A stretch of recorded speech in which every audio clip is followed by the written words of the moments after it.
Сәлем достар, сіздермен бірге Айгерім. Бүгін сіздермен осындай керемет бір рецепт ұсынғым келіп тұр. Жөтелді тез қойдыртады, балаларға да және үлкендерге де ішуге болады. Видеоны қарамас бұрын каналға тіркеліп қойыңыздар. Бізге тек сүт пен осындай пияз ғана керек болады. Пиязды ұсақтап турап аламыз.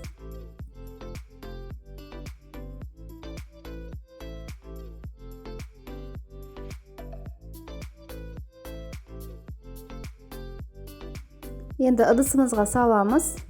Үстіне сүт құйып, плитаның үстіне қоятын боламыз.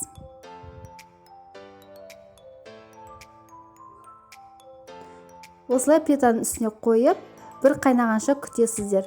Бір қайнағасын, ол дайын болып шығады сіздерде. Енді сүтімізді пияздан ажыратып алу үшін сүзгіде өткізіп алыңыздар. Таза бал болса, соны қосуға да болады. Сусынымыз дайын жөтелге қарсы.